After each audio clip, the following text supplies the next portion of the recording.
Yo, what's going on, Mike? It's Wednesday, 8 p.m., and we're back. What's up? What's happening? It's a nice, beautiful Wednesday evening, and we're already back for the show. What's everybody think about this new background you got going on? You know what? I might change the background every week because I like making these things. But for now, that's what it is. I hope you all like it. Let's get into our sponsors real quick, and then get into the show because we have three big guests tonight, and one of them's in the green room right now. So let's go ahead and shout out our sponsors real quick. We have Next Level Sups, Next Level Elite. They are clean. They are top-notch muscle supplements. You want to get big, you want to get thin, you want to just live healthy, you want to sleep better, want to think clearer. They have every single thing you can get, everything you should need for a healthy lifestyle. Go to nextlevelsups.com/Mike and Mish. Use promo code MISH10. Make sure you go through the link so you can hook up the show a little bit. Make sure you use the discount code if you are military. We are working on a military discount as well. I'm not sure if that's in effect yet, but it will be soon, so just hang tight. Next up, we got Killfoot Clothing. Killfoot Clothing has been with us since day one. They are American-made apparel, veteran-owned, veteran-ran company. They make the badass Mission Accomplished t-shirts that you see. So they are available as we speak. I got a couple right here in my hand. I think Mike might be wearing one. Check them bad boys out. Yeah, you want to look like a badass? Just hit me up in the DMs, instant message me on Facebook, and I could get you a shirt. And last but not least, we have Miss Jackie Holden over at Massage Therafix, holdenhandsmassage.com. If you're a veteran or an active military member, go to holdenhandsmassage.com. Make sure you get a referral from your provider. Hook yourself up with an appointment from her. You will thank us later. If you're non-military, non-VA, that is okay. Go to www.massagetherafix.com and hook yourself up with a appointment with Miss Jackie Holden. Trust me, best in the biz. And right before we go ahead and bring in our first guest, I want to say a big happy birthday, Megan. That's my sister. That's my sister, everyone. I don't know exactly what age she's turning. She's either 37 or 38. She could drop it in the comments. I'm 39, about to be 40. I always get confused about this. She's either 2 or 1.5 years younger than me. But either way, I love my sister. Happy birthday, Megan. And I hope you appreciate that because I remembered. And now, with that said, let's go ahead and bring in the first guest of the evening. We got our boy straight out of Canada. He is newly signed to Smith Brothers Combat Sports, and he'll be making his debut hopefully soon in the BKFC. What's going on, Mr. Devin Gibson? Hey, how's it going, guys? What's up? You see it, man. We're here every Wednesday, 8 p.m. Make sure you're tuning in and telling all your friends. No, I'm just joking. What's up, man? So this is Devin Gibson, everybody. He is a 125-pound badass who has a background in boxing, has a background in MMA. He's traveled all around training, and now he went ahead and tried out at the Belfast, New York tryouts for the BKFC and got himself recognized. Tell us a little bit about the tryout process up in Belfast. Yeah, so it was crazy for me because at the time, like, Ontario was completely in lockdown. So when I left, I had to get tested, obviously, before I left, and the only way to do it, I couldn't drive straight to Belfast, which would normally take me 5 hours. I had to go on this crazy flight path out to North Carolina, back to Chicago, then to Buffalo, and then I drove from Buffalo to Belfast at that point. And yeah, it was right off the bat, right when I got there, I pulled out front. There was a few guys waiting around. We were real early. We were checking out the Hall of Fame and getting to know a few of the people. And then as more people started to pour in, you just seen the atmosphere was just nuts. There was over hundreds of people there lined up. They had all the cars lined out front, and it was super busy. So it was, and they got the registration done really quickly. So, and they had everything organized real well. So we got into working out pretty quick. That's awesome. We have not been to one of those tryouts yet. We meant to get up there to Belfast, but Mike and I are both in the military currently, and we had obligations that weekend. It seems to me that like every awesome thing that we could possibly fucking get to, Yeah.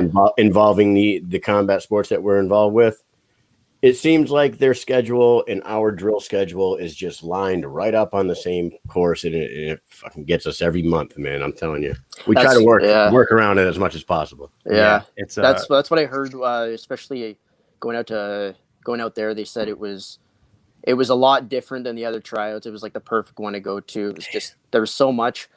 But then I seen right after, I almost got jealous. They announced the one at the BMF Ranch, Cowboys Ranch. Oh yeah, that's right. And I was like, okay, if there was a one that I wanted to go to besides that, it would have been that one. But hell it was yeah, a little far. But yeah, you made it onto the actual show though for BKFC. Yeah, Kevin had a lot to do with that too. We clicked right when I got there. We started talking. We really liked each other, and he said he was going to try and get me on. And then Nate said a lot of the fighters there were pretty impressed, and he was impressed. So he decided that he'd bring me in, especially with the long story of me traveling there too. So, what's that like being on like a reality show, and it's kind of like impromptu? I'm sure you didn't plan on being on a reality show like that when you got there. Yeah, I kind of like I had seen the other tryouts, so I've seen some of the interviews. So I actually thought more of us would have been interviewed. But getting there and working out outside, because it was completely different than any of the other tryouts. Like we were in fields, shadow boxing, running around the block. Yeah, running around the block. Yeah. So it was like by the time I got up there, my voice was just gone. So it was cracking too. So I was like, I wasn't prepared for that because I was like, I was trying to find water anywhere I could, but I was like, it was definitely a long day. And when we got there, we were probably the last few that ended up leaving after that. Now, before we get further into you and in your career path here, it seems like you have some fans in the comments. Brandon Quigley says, "Future champ Devin Gibson, so stoked to see you fight." Boom. I appreciate that, Brandon. Yeah, Brandon must be a fan, and our friend Joe Ivy up in Newfoundland. There she is. She knows a Canadian accent when she hears one. Where exactly are you from in Canada? Sarnia, Ontario. Sarnia. Yeah, Sarnia. So it's about, if you know London, it's about an hour from London, about 3 hours from Toronto. I don't know London, Canada, but I do know London, England. Yeah, I can tell you that I live in New England, which is similar to London. No, I'm just joking. But nah, man, we're dumb. We only know like the big cities like Vancouver and Montreal and Ontario. You know what I mean? We know. Well, I guess London, the way you guys might know it would be home of Adrenaline Training Center, which Mark Hominick. Oh, okay. A lot of those big names, Sam Stout, a lot of those guys out there, they train there. Sarnia, we've had quite a few champions from Sarnia, like IBF world champion Steve Molitor. We've had plenty of amateur world champions out here too. So it's very small cities, but we do have some good fight teams out here. Awesome. Now, of course, we always do our homework before we interview you guys. We watched the little video that they did on the tryouts, of course, but that only gave us a taste. So we went onto the YouTube and started watching some of your old boxing matches and watched some of your stuff.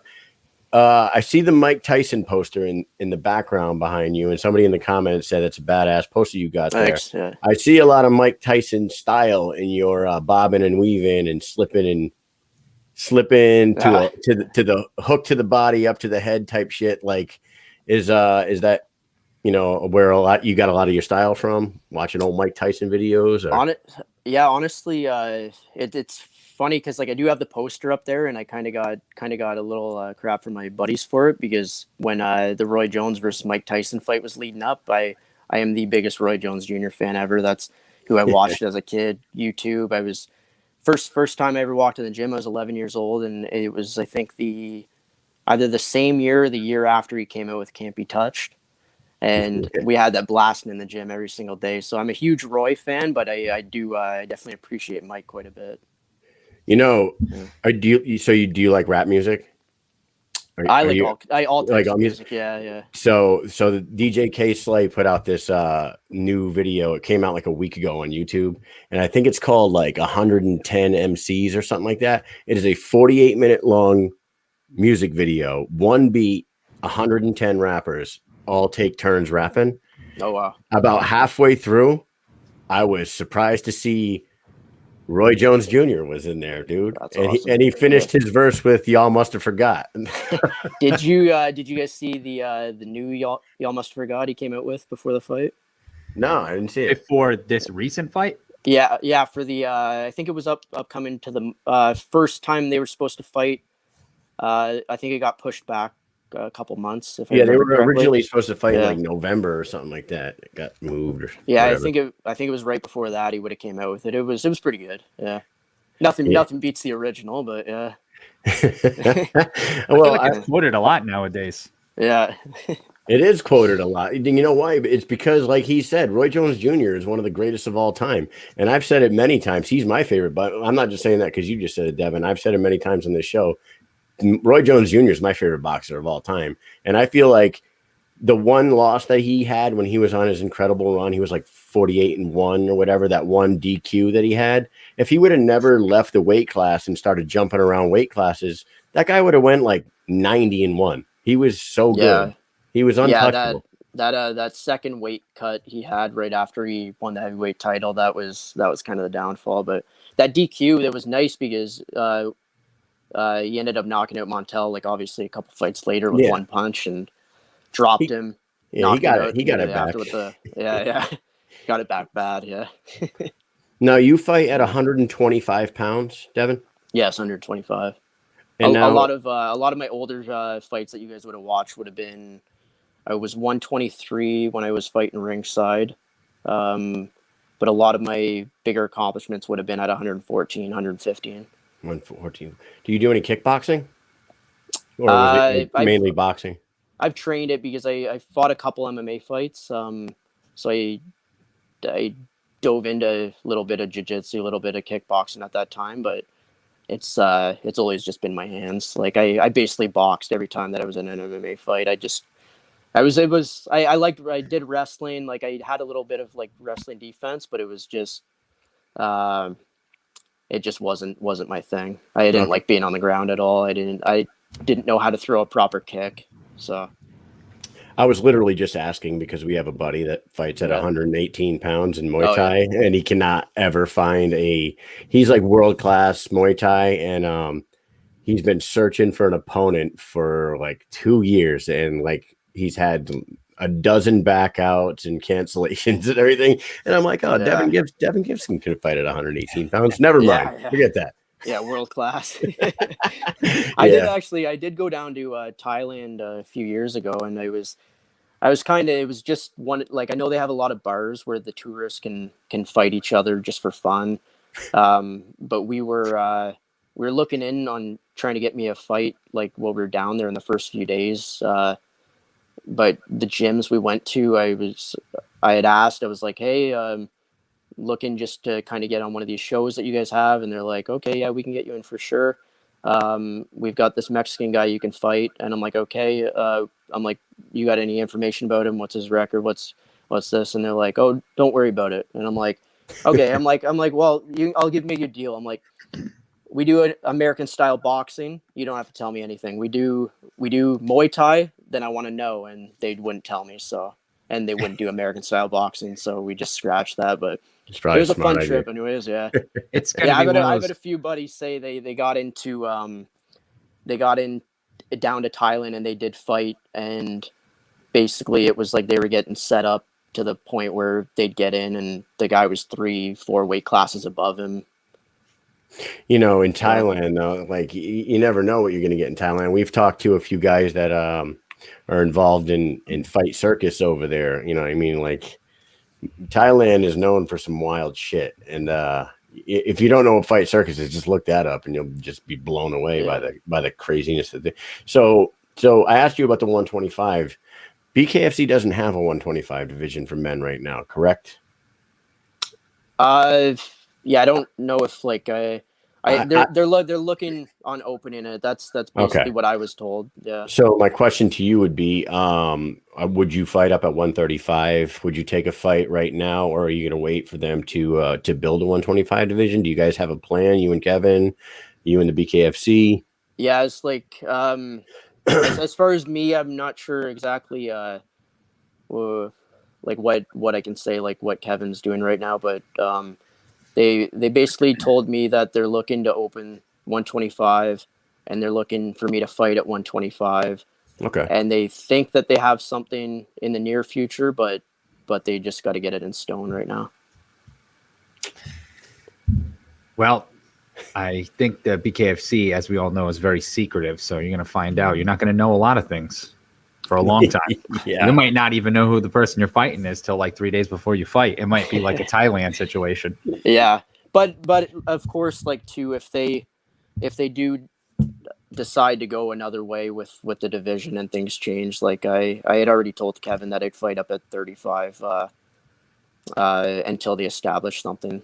That's a good division. I actually think that might be their strongest. Yeah, that's what I thought too. There's some really good fighters there, and I'm not cutting down the other fighters, but there's a lot of named fighters in that division that a lot of people would know. A lot of the other divisions might have like 2 people in a division that someone would know. So there's some guys in that division too, Mike, that could easily make 125. I think. Yeah. Like I look at a guy like Kid Gotti, although Kid Gotti is in the gym right now and it looks like he's trying to put muscle on and like build his strength up a little more. But we've met him, we've talked to him in person. He's not a really big guy. He's a little guy, packs a lot of power, very fast, very good boxer. But he looks like the type of guy that could easily go down to 125. Even like Dat's talking about going up to 155 to fight right now. But that's a small guy. He looks like he could fight 125, 35, 45, and 55. You know what I mean? Something crazy like that. Yeah, I thought I'd seen Kid Gotti. I thought I'd seen him say beforehand that he didn't really cut any weight either when he was going down for the last fight. Yeah, he's probably like couple pounds above 135. Yeah, I mean, he probably walks around 140 tops. Like when we talk to him, we talked to him after he fought Travis in person. I had talked to him on the show before, but you can't tell. I can't. You look gigantic right now on the stream. Right. Look, you're bigger than both of us combined right now. Yeah, you're a monster right now. But I meet you in person. It's a different story. When we ran into Gotti after the Travis fight, that's after rehydrating and eating some food and everything. 24 hours after he weighed in, I bet you he didn't weigh more than 140 pounds. So I think if they're going to introduce a 125-pound division, other than bringing in outside fighters like yourself, they have some in-house entities that they could use to build that division as well. Yeah, there's definitely a few floating around. I thought that too. I know Reggie was a little heavier. I know he was fighting 130 when he was boxing. Reggie's actually like, are you guys going down to Tampa this week or no? No, we wish we were. Yeah. Yeah, he's one. Like I'm heading down pretty much right after this. Like I'm falling asleep, and then I drive out at 4 a.m. Nice. Go down there. I'm excited. But yeah, Reggie, we were gonna get some work in while we were down there. He was gonna show me a little bit so I could. Nice. Yeah. Hell yeah. And wow. So you're best work you can get around. Best work you can get around that size too. Yeah. That's great. And another one that just popped into my head is Chop Chop Corley. Chop Chop Corley. Everyone thought he was a one and done after he fought Reggie the first time, but like he's made it clear that he wants to come back and fight again. And to defend Chop Chop a little bit, taking Reggie Barnett in your first fight in the BKFC is basically getting thrown to the wolves. I don't care what his accolades were in his pro boxing career. Reggie had 7 bare knuckle fights heading into that one. So like all the gloved boxing experience you ever had is a little different when you're fighting with bare hands and you can grapple a little bit. Yeah. You know what I mean? And yeah, Reggie, that's what he was saying. That's what he was saying today, because I posted that video that I tagged you guys in, and Reggie immediately said, he's like, I love the speed, I love the footwork. He said we got a few things to work on though when we get down there, because he said it's a whole different game. That's great. I love the fact that the more we meet the fighters that are involved in, I don't know if it's the same in every sport. Maybe it seems like there is not all that much animosity between anybody in bare knuckle. You know, some of the women today at the press conference they got a little beef with each other, and I think it'll all blow over. It's all sport, but like to the fact that like Reggie Barnett is willing to share his secrets and you know mold you into a great fighter, and the fact that you guys might fight each other down the road, that's amazing to me. I love it. Yeah, that is really awesome. Sure. So you follow the sport closely? Recently, just I would have started following casually when Malignaggi fought against Lobov. After that, and then I went down I was supposed to have my pro debut in Alabama in March. Things fell through while I was down there, and they kind of steered me in the direction of bare knuckle. And since then, yeah, I've been getting really into it. We have parties like every month, every time they're throwing shows. It's like the early days of UFC when everyone was like, there's a UFC pay-per-view, everybody bring some food and booze and come to my house, let's go. It's catching up, man. Yeah. What do you think about the Lorenzo Hunt situation with Hector Lombard? I liked it. Yeah, it was I don't know, it was good. It blew up. It did exactly what he would have hoped it would have. Hopefully the fight surfaces after that, but any time you get guys all over who know Hector and they're talking about Lorenzo now, it's nothing but all publicity is good publicity. I think that is correct. And you know what, as much as like people might condemn them for what happened that night, you know what I mean, like people afterwards were like, oh, no need for that, and this, you know, we're trying to run a tight ship here and whatever. You know what? Every time it's happened before, the fucking fight has been made. Tyler Goodjohn stormed the ring. Luis Palomino, boom, he's fighting Luis Palomino. Jenny Savage goes up in the ring, gets water poured on her head, takes a slap at Britain. All of a sudden, she's fighting Britain. I'm pretty sure Lorenzo's fighting Hector sometime soon. Yeah. They have to. You know what I mean? It's. I think it's the only fight to make right now. But I would hope that would happen in August. That's what I was hoping. You just hope it happens in August because we're going to be there in August, Mike. You're being selfish now. Well, hey, you got to look out for yourself sometimes. You know what I'm saying? Yeah, you got to look out for yourself sometimes. And a couple other people while I'm at it. Damn it. That would be a really sweet card to have it on, though. Those 3 fights all together. Now, do you have a favorite? Do you have a favorite fighter since you started following bare knuckle? Is there someone, I know Reggie's obviously your answer, someone you watch and you try to emulate, but is there anybody other than Reggie that you like really like their style and you look at yourself as a boxer and be like, you know what, I can change a little something that I do into something that dude does and really fucking become something? Is there someone like that? Yeah, like obviously like Reggie's like a lot more established right now, like within the BKFC, and I don't know if I'm pronouncing his name properly, but John Lee Chailback. Yeah. That was the coolest fight that I'd seen during Knucklemania. Like I was watching that, and the way he was moving in and out, I was like, this guy took his boxing and he brought it into this and made it into exactly like perfection, and that's what it seemed like that night. Like it'd be cool to see like a few of his other fights that he has down the road, but that felt like perfection that night. I think that we will see him soon. He posted something online the other day where I think there's something being talked about right now. We don't know, you know, who or when or where. He's fighting in August. Yeah, if he's fighting in August, that's fucking awesome. Selfishly, because I'll be there. Yeah, it says tune in Friday. He put tune in Friday for BKFC 19, August 20, BKFC 20, and he'll be there. He just hasn't said who. You know what? I think that he's taken an approach towards bare knuckle that a lot of people, I think, like Kid Gotti's the same way. It's not all about power shots in bare knuckle. It's about persistence, quality shots, small, even if they're small small, little touch shots, as long as they're doing damage and you're putting your hands on the other guy and moving out of the way, you don't have to throw that fucking massive overhand right that you would, in a regular boxing match. You know what I mean? Yeah, it's like obviously like the knockouts are cool, but they're that smooth boxing that actually transition that well. And Reggie, like himself, like the way that he's learned the clinch, like to get dirty, like when he doesn't need to move.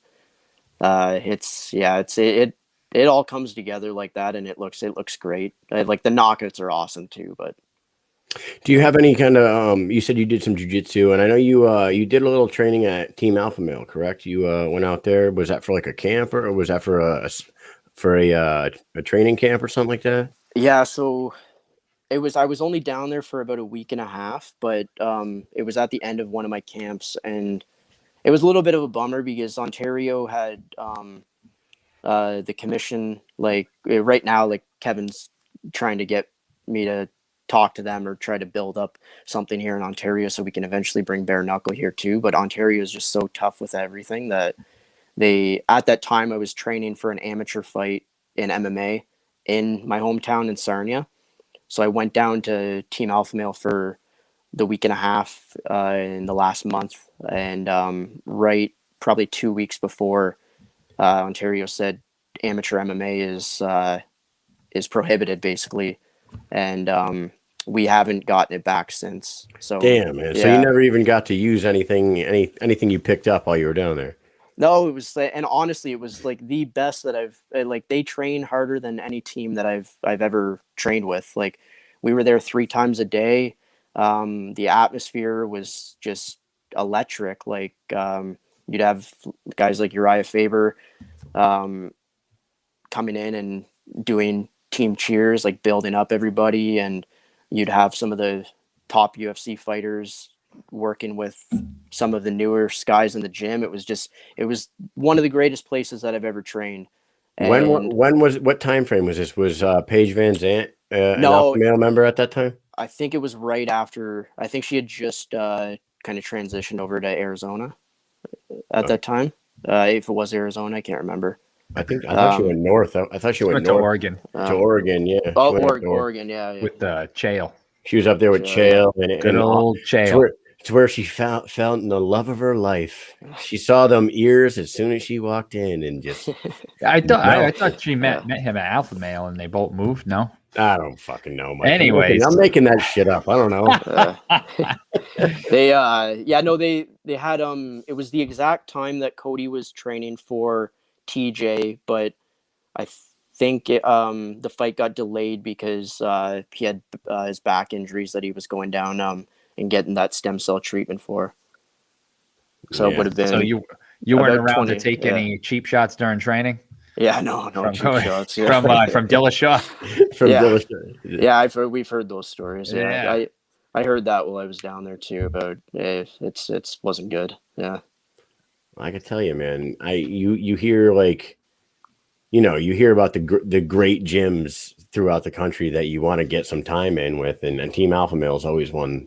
Did you know somebody down there, and that's why they brought you down to train, or did I was actually no, I had met them. I'd met them when I got down there, but they had the train with Tam program where we'd go down there for the week. We'd stay in. Uriah Faber had like multiple houses like for the fighters that would come down, and they would basically just put us up for the week, 2 weeks, and they'd transport us back and forth from the gym to the grocery store, and it was really well set up. So that's it was pretty cool. Yeah. Yeah, I've heard about that. Like he built like a whole block, right? Like he bought like a whole block and like set up all the houses on the block for that. I think something like that. It's like a fraternity over there. Yeah, pretty much. Yeah. They had about 5 of us in a room with bunk beds, so yeah. It was... Now, did you have to wear flip-flops and not put a shirt on the entire time you were there, or did you wear shirts and actual shoes? Well, the pictures that I have, I'm not wearing a shirt, but you fit right in. Yeah. That's awesome, man. So you want to do a quick speed round? I got some funny questions for you. I got some Good. things I want to ask you. All right, let's do a speed round with Devin Gibson, straight out of Canada. Here we go. If you were given $1 million today, how would you spend it? I probably would have answered that a lot differently a few years ago, but now I'd probably spend it on my son and my family. How old is your son? He'll be 3 in October. Nice. So Good there's job. a lot of Paw Patrol that needs to be bought. Yeah, Paw Patrol, dude. And he'll be 3 this coming October. Devil's Night, October 30th. Is he a perfect little angel right now? Yeah.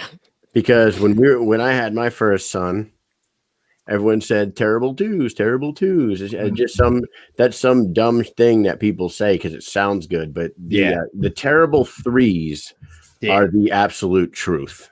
Yeah, they're like smart 2-year-olds. You know what I'm saying? Yeah, he tells 3-year-old drops this bomb as I thought I was getting out of it in 3 months. No way, man. They're that 2-year-old little asshole that has a year of experience now. Right. Exactly it. It doesn't. That's not right. Exactly. It just gets worse. Yeah. You kidding me? Yeah. Yeah, it's fucking great. I love being a dad, so that's cool, man. Very cool answer. Number 2, Mike, go ahead, read that one. Did Canadian people think Tom Green was as funny as American people did? Oh, tell me you don't know. You don't know who Tom Green is? We debated this earlier. Yeah. I said, how old is he? How old are you? 27. You don't know who Tom Green is? Damn it. All right. Well, tonight you're going to have to go on YouTube and look up Tom Green because he's a Canadian comedian that kind of like, dude, I think if there was no Tom Green, there would be no Jackass and there'd be no Bam, Viva La Bam and any of those other shows. He was the first one to start like fucking with people live. You know what I mean? Yeah. Like he would do like fake pizza delivery things just to fuck with the person. And like one time he got chased out of the house with a hammer.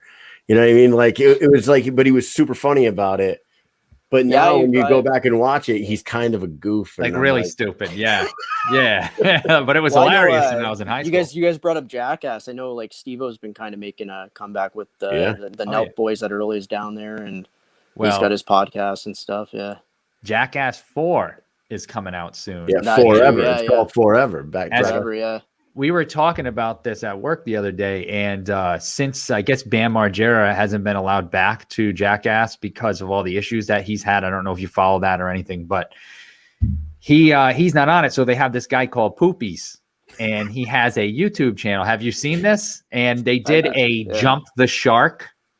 Oh, he's the dude that went in the. Oh my god! And they said, hey, how about you're the Fonz? So you throw a leather jacket on, and you get on like a knee board or, and we'll pull you over a ramp and you'll jump over a pit of sharks. Now they're not great white sharks, but it's like, I don't know, 10, 12 friggin' sharks. Like, I don't know they're big enough, they're probably like 5-6 feet. They're big. So he falls. He went too fast and he fell off and fell in the water. And when he fell, he hit a whole bunch of them. And one of them, he thought he was being attacked from all angles because he got bit really bad on one of his wrists. I think it was like his left arm, completely mangled his hand and he's bleeding all over the place. So he stopped moving because he thought he was going to get attacked. You got to look this up on YouTube if you haven't seen it. It is absolutely insane. And they had to like rush him. They had to bring him to the airport and rush him to a hospital and stuff because like he had like 2 severed arteries and it's insane. Well, he sounds like he's fitting in. Yeah. They said that for 30 years or 25 years, or as long as they've been doing Shark Week, that nobody's been. That's crazy. And then the Jackass guys are there for 20 minutes. Yeah. They never talked they couldn't talk one single one of them into doing that stunt for 30 years and now they got one. Did you see so I actually watched the clip that Steve-O put up. The poop cannon? The poop cannon. Yeah. What a fucking moron. I'm telling you. With no earmuffs at all. No. It blew his eardrum, it like popped his eardrum with dog shit. Oh my god. All right. Well, I seen like the podcast he was doing afterwards with them. He was it had went so deep that he was having these random pain attacks, so he'd be sitting there and he'd be like, ugh. Like the whole show. And he's like, sorry, it's my ear. What the hell, Fuck, man? man. Yeah, so I actually saw the full trailer today, and I thought, honestly, I thought they were hilarious back in the day, and I'm like, man, come on, give up. Like, seriously, they cannot be doing another Jackass movie. And then I watched the full trailer, and it looks friggin' hysterical. It looks absolutely hysterical, and it looks like they were like, you know what, we haven't done one in 20 years, so we really got to crank this shit to like 11. And I think they did. Yeah. All right, next question. If you weren't fighting, what career path would you be taking? So yeah, right now, like I'm still working, so I'm working as a security guard. I went to school for policing. Obviously, yeah, I mentioned to you guys that I was in for a few years, like in the military. So I think if he is still like, I'll continue down this path, like see how bare knuckle goes, see how my boxing career goes. But I think a fallback still would be policing. Um, You wouldn't be a hopefully Mountie, right? No, that's what I was gonna say. Yeah, the like local would be good. OPP is like the provincial police, but a lot of the RCMP, the no, Mountie it's guys, not. they I thought it was other people's no, property, but no. OPP means something else to us. Oh yeah, yeah. The RCMP they kind of they travel up to a lot of the stuff up north that is just way too far. But cool. Yeah, probably that. Yeah. Cop. He'd be a co-op. Yeah. All right. Number 4, Mike. What alpha male team member that you trained with is best suited for bare knuckle? What's his name? Kid Alex. You guys know who that is? Kid Alex. Kid Alex. What's his last name? He's asking you, Mike. Jesus. All right, hold on. You just keep it going. Yeah. I'll figure it out. I was gonna search it up too, but yeah, Kid Alex. He's a 125er. I trained with him. Hector Sandoval. Hector closely, Sandoval. Yeah. Hector. Yeah. What about him? What about him makes you say that he'd be best suited? Like, is he just like a straight up a friggin' brawler? He's just the way that he trains. Like I train hard, and like there's not a lot of guys that out train me, but Hector works his ass off completely, and it was very, very hard to keep up with him. He's super strong. He's a 125er. He's built pretty big for a 125er, and he's just got such an aggressive style. He's in your face all the time. He was a tough guy to work with for sure. Nice. I got to be honest with you. I thought, the easy answer would have been Cody Garbrandt, but you know what? Now that he's gotten knocked on his chin a few times, maybe he isn't so suited for bare knuckle. Cody's a really good. He's got a pretty good amateur boxing record too. But yeah, no, I just think Hector was just such an animal for bare knuckle.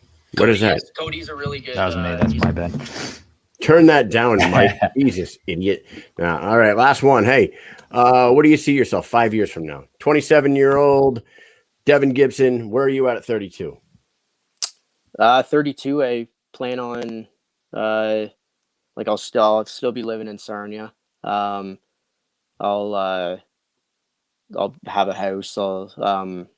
But as far as fighting, I see myself as the 125-pound champion in the BKFC. I see myself defending that, and as you guys said, maybe eventually looking into building a little bit of muscle and trying to take on some of the tough 35 guys.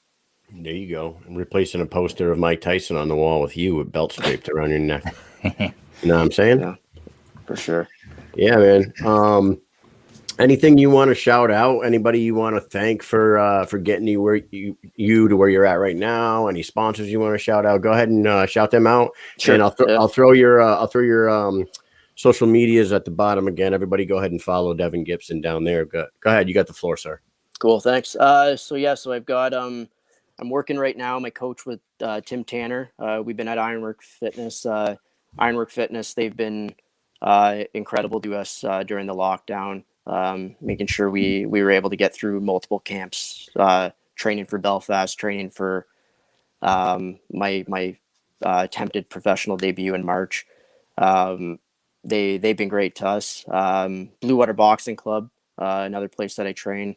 The entire team there, and of course, yeah, my supportive family and my son Sage.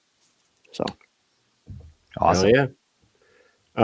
How's the COVID like restrictions and everything right now? Because they're starting to ramp back up a little bit in the United States. Oh, are they? Yeah, Yeah. which is a bummer because I thought we were almost out of it, and like all of a sudden there's these new variants that are coming out, and like states are starting to get back to mandatory masks indoors, and all that stuff that we were doing before. And I heard I heard a rumor that like in the fall, full-time school isn't guaranteed, but there might still be some virtual school involved. Kids are going to be wearing masks again. I'm like, come on, dude. That's too bad. Yeah, because honestly, it seemed like we were kind of leaning in the direction of we were a lot slower than most places in the world as far as opening up, but we had just hit stage 3, whatever that means, which is basically we're open, but we still have capacities. We still have masks. We still have, if we want, like for me going over to Tampa this weekend, like there's no restrictions as far as my travel if I'm fully vaccinated, but I still have to get tested on each side. So I tested negative on this side, obviously, leaving tomorrow, but then I got to get tested over there when I come back. So it's for the most part, we're getting things back to normal, but it's kind of tweaking out the little irritating stuff that you got to go through. I hate it. Yeah. I don't even like to get into it. I hate it so much. Hey, do you have a portrait of your child tattooed on your arm? Yeah, that was when he was 6 months. I've got my grandma, my mom, and my sister. That's cool, man. I can't really see it, but yeah. I got portraits of my kids on my inner arms here, so that's cool. Oh shit! Yeah, nice. very so cool, man. When you get them in trouble, you just throw up these. Yeah, well, no, I show them their face, and then I put my arm around them like that. Yeah. And I say, "Look at yourself." Yeah. Look what you've done. Yeah, man. Well, it was really great talking to you, man. We really look forward to seeing you. If you guys, anybody watching out there that hadn't seen that video on the BKTV app, it's really cool. It's like a 13-minute video that they made about the Belfast tryouts. Like he said, there was like over 70, it was like 75 to 100. I think there was like 75 people trying out, right? Something like that. Over 400 registered for it too. Yeah, so there was a shitload of people up there, and in a 13-minute video montage, they grabbed Mr. Gibson here to be one of the guys that they talked to. So they obviously see something in you. They think they got some interest in you, and I think that we're going to see you in the BKFC very soon, which should be exciting for everyone. So thank you very much for coming on the show. When you get some fight news, maybe you come back on and we'll talk about that too. That sounds good. Appreciate it. Thanks for having me on, guys. All right, buddy. Have a good one. You too. Thanks. All right. Take it easy.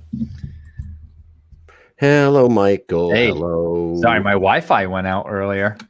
What do you mean? So my Wi-Fi, forget to pay the bills? I have my phone mirrored to the TV, and then when the Wi-Fi, I lost Wi-Fi on my phone, I guess, and that's why the volume started coming through my phone instead of the television set. Oh boy, dude. Yeah. You know what I hear? I hear excuses.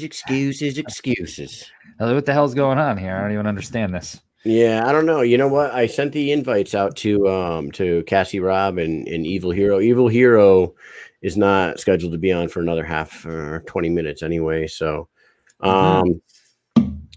if anybody doesn't know who that is, you guys should check out the kid's TikTok. He's got 3.5 million followers.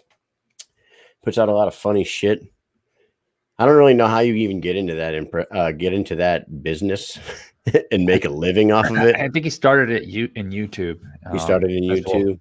We'll talk to him about later, but I'm pretty sure he started off in YouTube, and that's why his name is Evil Hero YT, and I'm just guessing the YT stands for YouTube.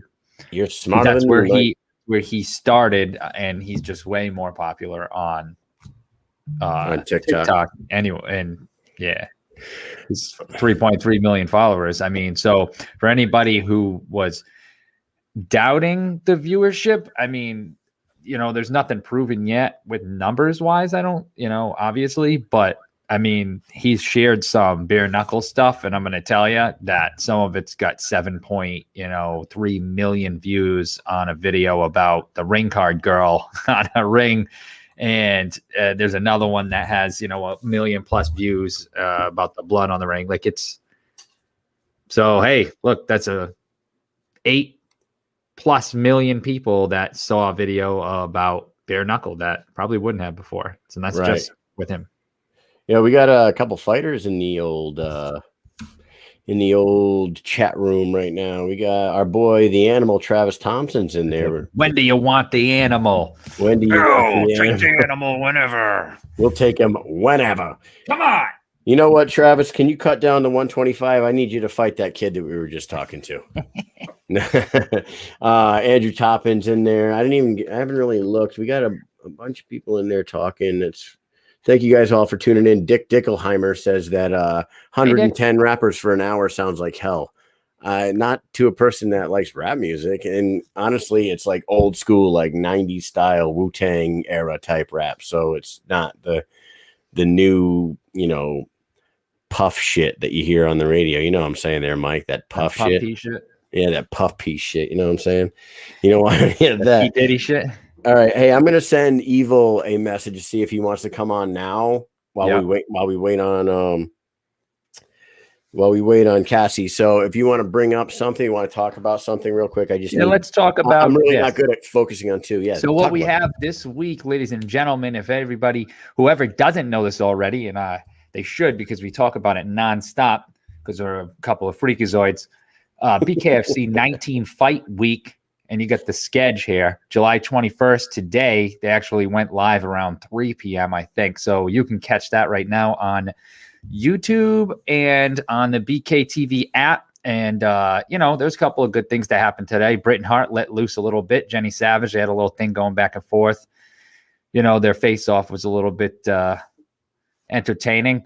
And then tomorrow, the weigh-ins live on YouTube, 5 p.m. And also July 23rd is the big night. And it is going to be great. There are a lot of fights. We got the fight card here. I'll bring that up. Lots of good fights. A lot of people on the card have been on the show. So a lot of people who watch the show should be familiar with a lot of these names. What are you looking forward to the most here, Kyle? Dude, I got to tell you, and I'm maybe I'm being a little homer here, but Tony Soto's got me like psyched up. Obviously, the obvious answer is the big ones, like on Jenny and Britton. Good Lord, we want to see that one. That one's got major heat. You know what? They went at it, like you said, at the press conference today. They've been going at it online. Britton wants to be known as the number one in that division. People have other ideas. So that one, obviously. Cassie Robb and Taylor Starling. Cassie Robb is going to be coming on the show shortly. She's fighting a girl that absolutely stole the show in her debut at Knucklemania. Taylor Starling kind of stole the show from the walkout along, like from the walkout to like bouncing. So that fight right there is incredible. I can't wait to watch that one. And then obviously the heavyweights, Arnold Adams and Mick Terrell. I'm really looking forward to that one too. But shout out to our boy Tony Loco Soto and Josh Sykes. They both came on the show in the past 2 weeks. And I really like both those guys, man. And we hung out with Tony down in Birmingham and got to know him a little better. Yeah. Like on a personal level. So, we're really looking forward to that one. Now, Cassie Robb is in the waiting room right now. What do you say we go ahead and let's say we bring her in there. Hey, Mikey, what do you think? Hey, I say hell yeah, let's do it. All right. Cassie, we're down there. What's going on? How are you? I'm doing good. Just, stuff my face. There you go. Rated, yeah. It's nice to have to actually gain weight, not cut weight this time. So I was just gonna say you're stuffing your. Wait a second. Yeah. Not a lot of people would say that the night before a weigh-in. I know. Yeah. Just ate a nice dinner at Outback and hop in the pool for a second, took a shower, and just snacking now. There you go. So wait a minute. Now you fought at what atom weight and 115 and in your MMA career? Yeah, mostly atom weight, and then I started taking fights at 115. But I was like, you know what? I could do that. I'll try 125. Why Dude, not? you know what? You in your photos, like you look tall. Like how tall are you? I'm 5'5". 5'5". You look taller than 5'5". And then when you got up there on the stage today and you did your face off with Taylor, I was like, shit, dude, Taylor's like 2 or 3 inches taller than her. I didn't realize. It's like 5'7" or something like that. Yeah, very cool, girl. It's nice that it's nice that like when you guys are all up on stage and then like 2 of them are rematching and they're being pretty cordial with each other, but they're really not talking. It doesn't seem like they're friends, you know what I mean? And then you got Britton and Jenny just going at it with each other every chance they get, and then you two are smiling, like dropping your ass to the floor and shit like that. It was kind of nice to see. Yeah. She said she's like, I had to bust it. I was like, well, I was gonna bust it with you. I was gonna let you do it by yourself. Yeah, very heartwarming. It's funny. She's like, I feel like we should be now that everybody's got all this drama and stuff. I'm like, all right, I'll follow, girl. How was it? How was the tension in the room there when that was going on? I mean, I was just trying not to laugh. I feel like Britton held herself with a lot of composure because I think if, you know, especially if somebody kept interrupting me, like that's just a huge pet peeve of mine anyway. So I would have been like, hey, shut up. Like, it's my turn to talk. Be quiet. And it took everything in me not to say something, but I'm just like, oh, Britton, just calm your nerves, take some deep breaths. And I think she did well. She handled that with a lot of class. She did, and like you were just saying, there was a moment like she started like moving in her chair a little bit with the mic, like she had the microphone in her hand, and then she like kind of like started to position herself. And I was like, oh fuck, man, she's gonna beeline it across the friggin' stage. Yeah. And She started kind of breathing heavy, and I was like, you got it, just like chill. I told her that like when they were asking, you know, her talking to Jenny or whatever, and then I could hear her breathing all deep, and then her husband just like looking at her saying stuff like, you broke her. I'm like, you got this, like chill. And just calm down. Take it Good. easy. And then Jenny surprised everyone. Don't go over there. Then Jenny turns around and puts her ass on her. That was weird. Oh my God, I know. I was like, I don't know. That girl's crazy. I mean, we all are, but there's different kinds of crazy in this game. Sometimes people are just like. Nah, it was cool. It's cool, and you know what? And like, we can't say anything bad about Savage either, because she came on the show and like, as crazy as everyone thinks she is, she came on here and like she was like extremely down to earth. I guess if you're not going to punch her in the face, she'll act, you know, she'll act. I just had my own kind of drama with her a couple years ago, and then like recently too, where I was just like, you know what, save it for the ring. You know what I mean? Like if you got something to say, you can say it if we fight, but then otherwise, just like shut your fucking mouth. What happened? Yeah, what kind of heat you guys got? King of the Cage. It's back when I was like the contender to fight for the title, for the atomweight title, and she just was talking like mad shit about me, like just, you know, trying to spark something, trying to get a fight. I was like, it's not really like, you don't got to do that. You literally could have just asked me and I'd talk to the promoter or something. But yeah, all you gotta do is ask. About like me losing fights or something, and then this time it was about me like having an OnlyFans or whatever. And then like the first time she did all this, she apologized and said she was just doing it to get a fight. So I was like, okay, whatever. Forgive her, we were okay. And then I heard she was talking on like some bare knuckle post, but she had blocked my other account. So I have 2 accounts because my first one got deleted a while back. And so I looked at my other one. I was like, are you really talking shit again? I don't know. I'm not obviously, like you can tell me and Taylor, like I'm not into that kind of stuff. But did you delete your other account or did they delete it on you? No, it got deleted. I think I've been shadow banned forever too. I don't know. They just don't like me. Why? What's that all about? I don't know. Because I post pictures of my butt and stuff, I guess. You do? Mike, get out of here. What? Like something like more risque things I'd post, I guess. Like, I don't know. I just got shadow banned. You know what? Who doesn't have an only, like if she talks shit about an OnlyFans, it's like she's basically talking shit about 90% of the fucking community nowadays. saying. I'm like, get on it, girl. Maybe you can make some money. Jeez. You're not lying. Yeah, she could. She could make some money. I don't know. I feel like I was just talking about this the other day. I said, there's some OnlyFans out there that you don't get anything different on the OnlyFans page than you do on the regular Instagram page where people are still paying for that shit. I was like, I don't understand it, but hey, more power to you. If you can put bikini and lingerie pics on Instagram and put the same ass shit on Instagram, on OnlyFans and get $5.99 or Yeah, no shit. why not? Why the fuck If not? I did that, I wouldn't get shadow banned. They're gonna ban me for life. I can't be putting my ass up on Facebook. They'd be like, "Get the hell out of here with that shit." Instagram boy shadow bans me. They're just hate. Fuckers.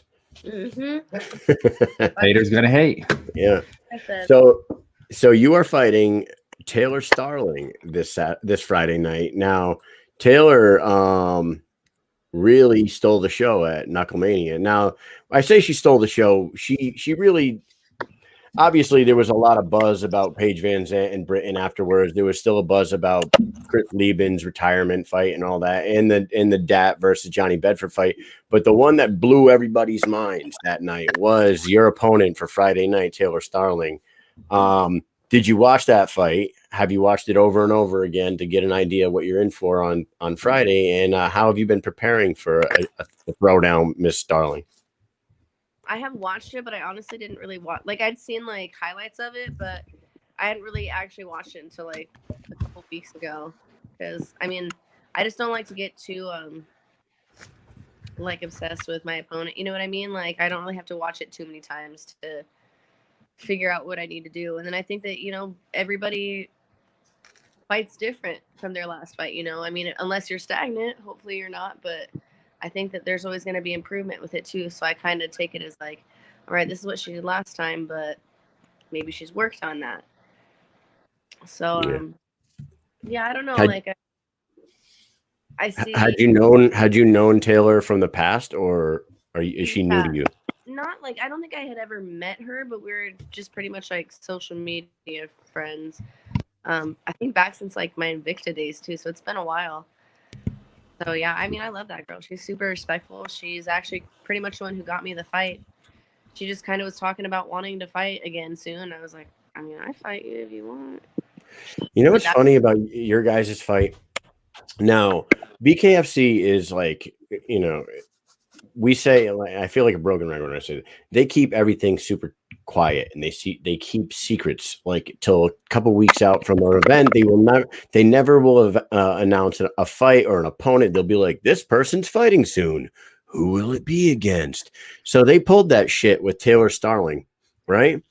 But 2 weeks earlier, they said it on the podcast, right? Yeah, dude, I'm waiting forever too, because I'm like, everybody's like, who are you fighting? Who are you fighting? And I'm like, can I say something? I don't have my contract yet. Like, her and I talk, so it's like we're both talking to each other back and forth. Like, we're still fighting, right? And she's like, I didn't say I didn't want to do it. I was like, no, I'm just waiting on the contract. And it's funny too, because a pair like a pair like you is super marketable. Like they could really market a fight with the two of you, though. Like, I don't understand why they wait so long to what happened? We're losing you. Who, me?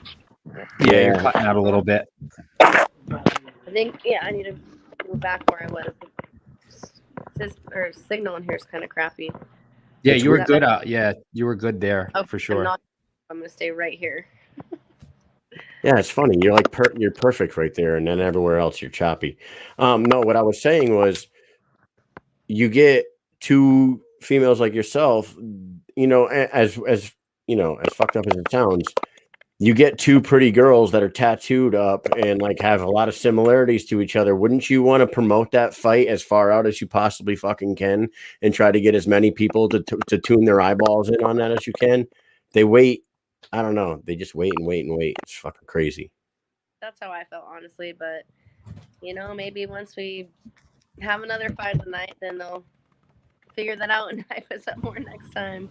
I mean, I would figure with her last performance that they kind of, like you said, would have hyped it up a little bit more, but Right.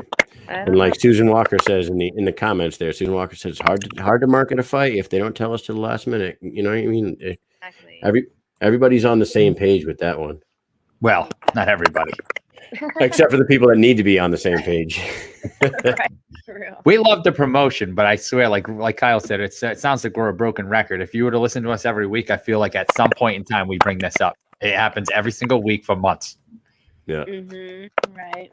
What can you do? Well, you know, you could change your ways and try to fucking grow your business. I don't know, but so what are you bringing from your MMA background? Are you mainly a boxer? Are you kickboxer? Are you jiu-jitsu? What is your specialty? I'd say more jujitsu, honestly. Like that's mostly what I train. My boyfriend's a black belt in jujitsu. I help him coach kids class and stuff. So that's mainly where I spend my time. But I found a lot of love for boxing. I mean, I think that I'd rather stick with either bare knuckle or even just competing in boxing itself than go back to MMA. I mean, eventually I probably will, but I don't know. MMA is tough. Yeah. You know what? You guys have It's a lot, and I've gotten a lot of injuries through it. So just kind of taking everything one step at a time and seeing what gives me what I have more passion for. You know. I wanted to tell you that I threw a poll up about 3 or 4 hours ago. Oh really? Who people think are going to win? Uh-huh. You're getting a lot of love. I mean, honestly, only because people hadn't seen you in bare knuckle yet, and everybody saw Taylor Starling. Like I thought for sure they'd be like, "Oh, it's Taylor. Let's just fucking vote for her." She's winning right now, 181 to 112. So you're not way behind. I'm like, fuck, not bad. Right up there. I'm a vet. I've been in hell yeah for a little bit, but back in the game. You want to know which one is surprising me, Mike? Listen to this one. I put the Rachel versus Paige poll up.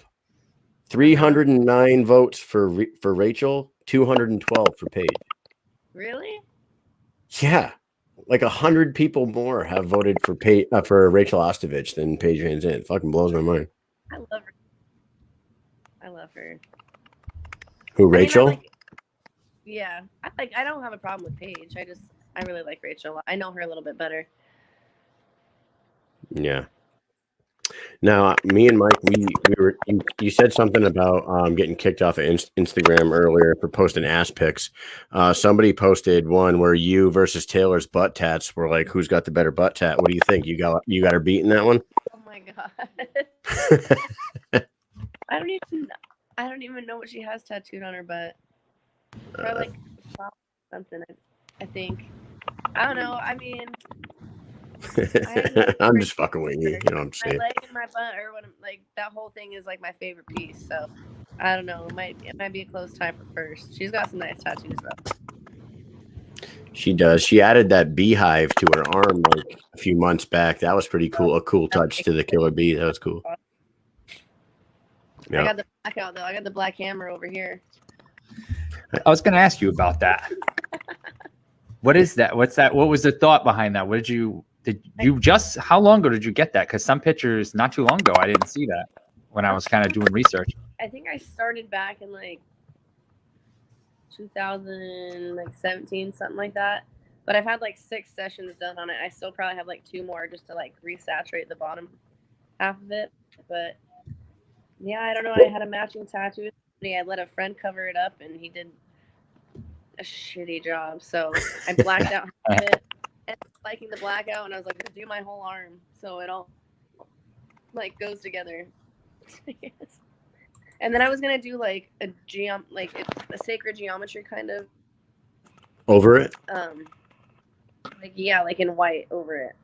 That's cool. Eventually. That's cool. Yeah. I don't know. That'd be wild. Yeah. Expensive. I bet. Mike was gonna get his eyeballs tattooed black. Oh hell no. No, I'm just fucking with you. Yeah, Mike has no tattoos. None. Hell no. Awful. Yeah, I was gonna go get my eyeballs tattooed. Yeah, black in a prison.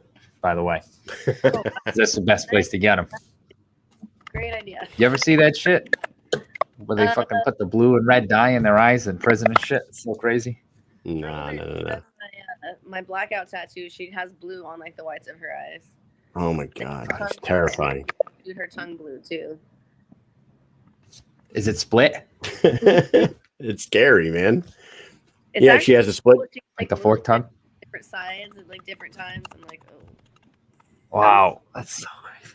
Does she have an OnlyFans? But it's kind of cool. Do what you want. Does she have an OnlyFans page? Yes. Yes. Yes. Of course she That's does. awesome. Come on. Of course she does. Everyone does, except for me and Mike. Exactly. Well, guys, like, come on. I know. Get on it. I'm gonna start taking feet pics. I got really good looking feet for a dude. Hey, there you go. Kyle's talking up his feet here on Everybody has a fetish. Hey, let's do a quick speed round with you. We got some good questions for you, real quick. Here we go. Number 1, speed round with Cassie Robb. You are the Joker. Your nickname is the Joker now, and I apologize. When I looked you up, you were the Hulk. I don't know when that you turned in.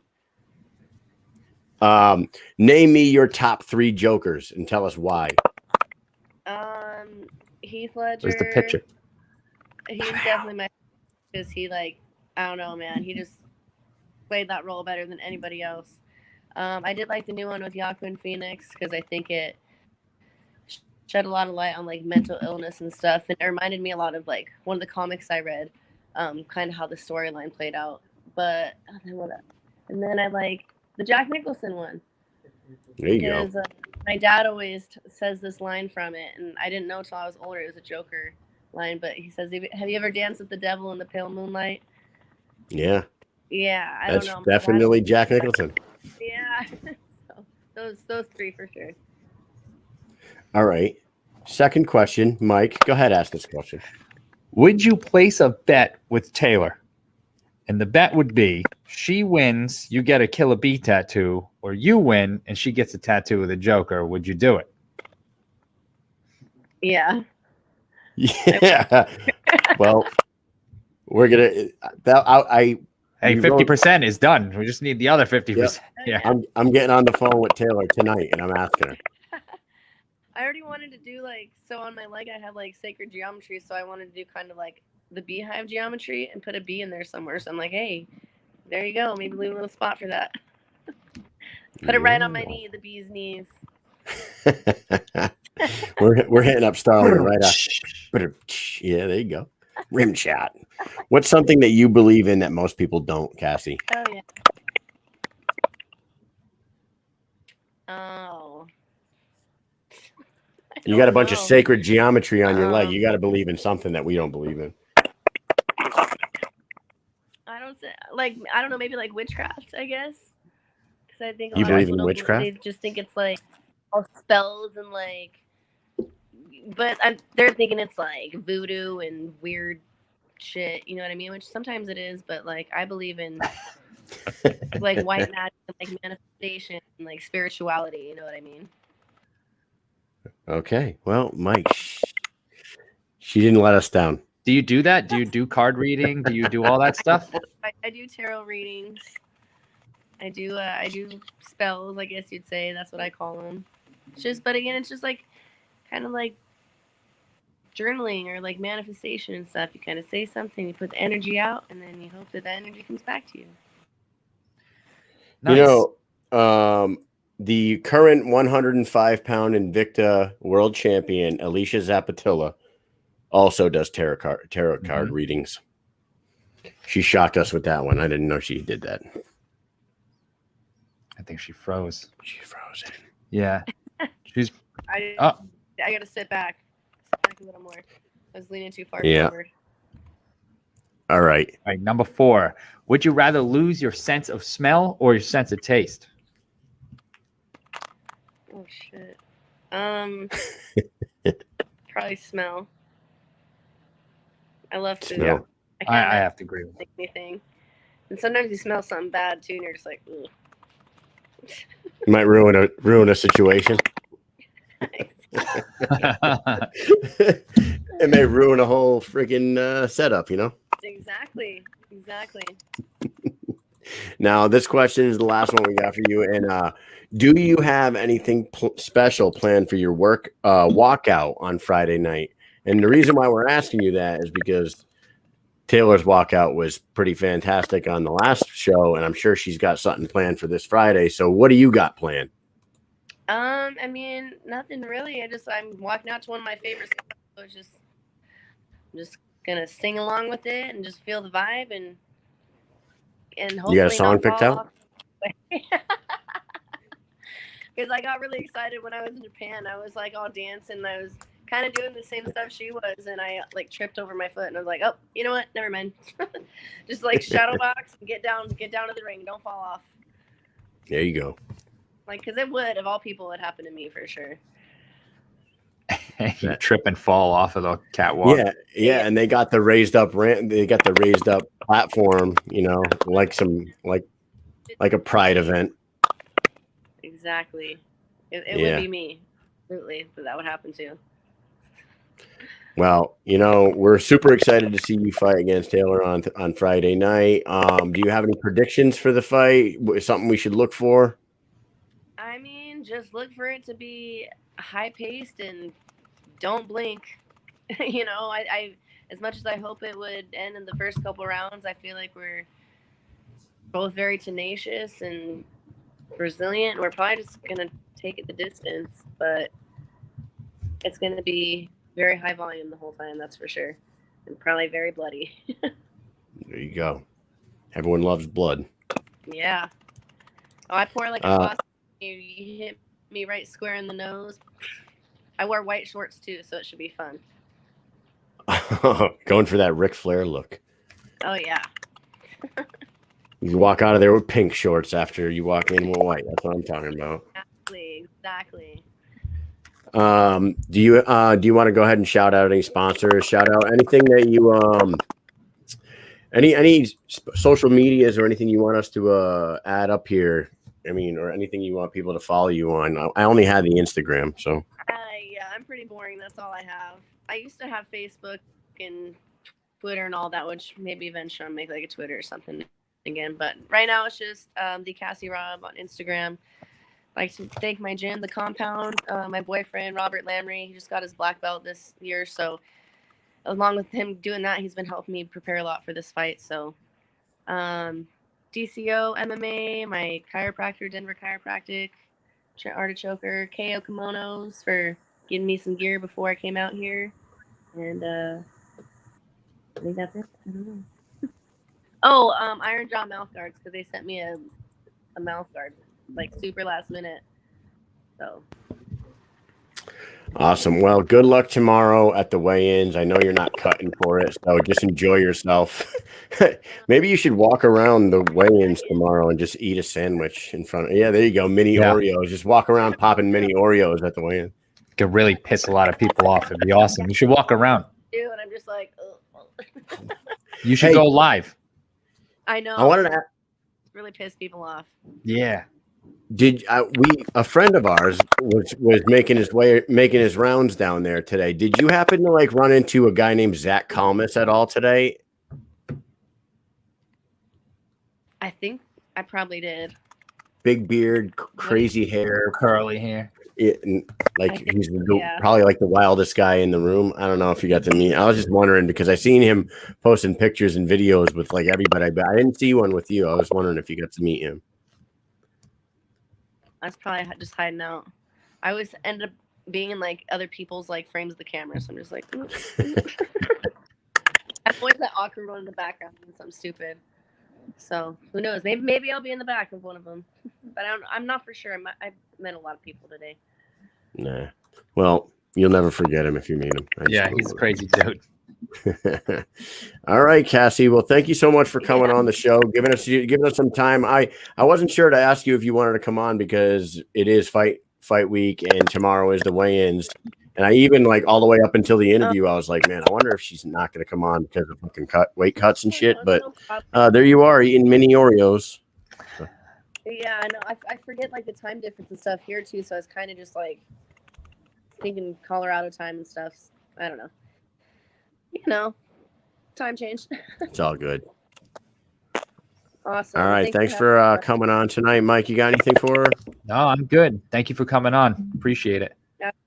You guys have a good night. All right. All Good right, luck on best of luck Friday. on Friday. Bye-bye. Bye. Yo. Hey, What's up, dude? what the dilly, yo? What's a dilly? You know, she's got them what is it? Geometric tattoos. Mathematics or something. Some mathematics or something like that. Yeah, some of them geomathematicals. Geomathematicals. I'm not good at math. You don't got them? No, I don't got them. Oh, wow. That's weird. I thought everybody had them.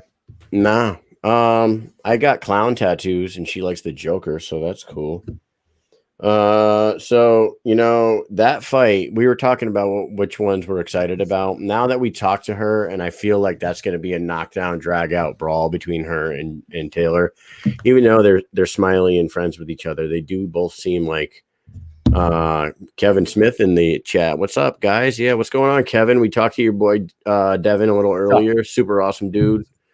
Wish we could have been there in Tampa, your neck of the woods this time, but of course. Unfortunately, here we are. Of course, we got some stuff going on this weekend. Unreal. It's a very important weekend for us, though, because they check to make sure that we're healthy, Mike. It's the periodic health assessment. Yeah, we'll let you. I don't need a weekend for that. Dude, it's the one time a year that every soldier lies through their teeth about how much they drink and stuff. Yeah. They beat their family and stuff like that, all that good stuff. Yeah.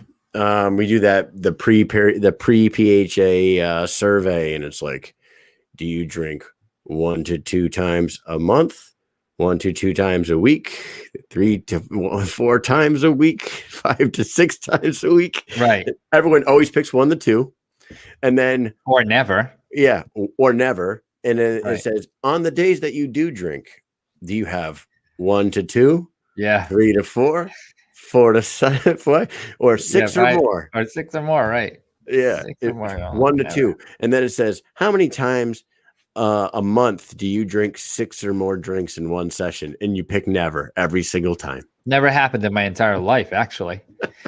You know what one of my favorite ones is? Would you consider your parents how does it word? It's worded like, would you consider the way that your parents how do they word it? Like they're insinuating that your parents beat you. Did you come from a rough household or something? Yeah, like that? they say I know how they say it. Compared to today's standards, would you think that your parents would be breaking the law? Yeah, compared to today's standards. Yeah, that's what it is. Yeah, like what compared to today's standards? So I always put yes, they'd be in jail. Yes. If DCF existed 35 years ago, my parents would have had us taken away. Is that the question you want us to say? Is that the answer you want to hear from us? I'm like, what do they get out of that? What is that? What does that help when they're taking all this in and they're, you know what I mean? They run it through the machine. Like, what statistic are they getting? Like, this many people were beaten by their parents. Illegal, like close to death. It would be illegal nowadays, but back then it was okay to beat your kid within an inch of their lives. It appears that Mike was burnt by lit cigarettes until he was 5. Yeah, for spilling paint in the garage. That looks like about the size of a cigar. Did I stir? Yeah. Yeah. And dude, the one year I was pretty honest on the questionnaire, and I got to the BH, the behavioral health section of the health assessment. And I sit down and they're like asking me a few questions and everything's going well. And he goes, all right, let's talk about the alcohol for a second. I go, what about it? He goes, says here you have drinks 3 to 4 times a week. I go, yeah, I have a beer after I get home from work. He's like, every day?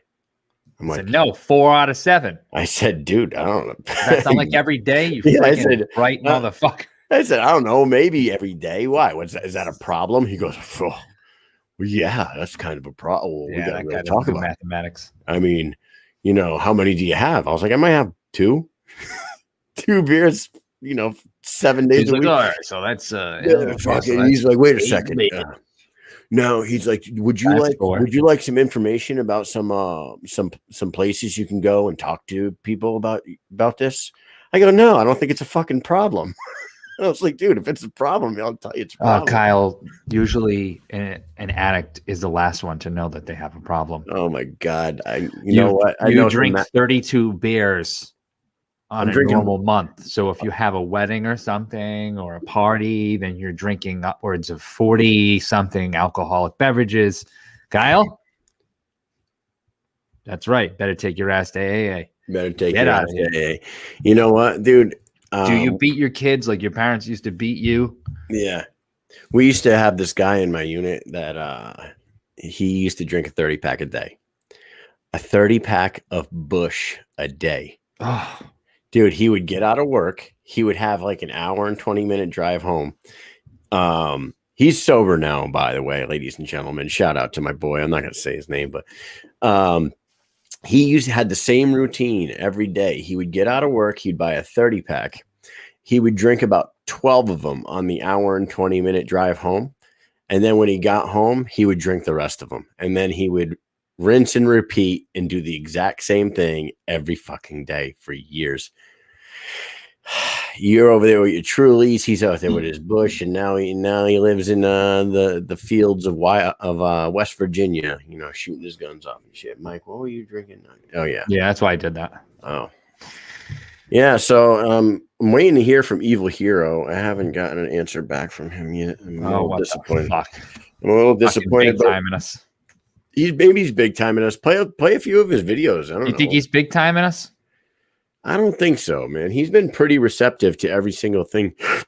Sorry, every message that I've sent to him, he gets back to me pretty quickly. The only thing I'm thinking of is fight week, and dude, okay, how is this platform showdown working? Why is that kid cutting weight?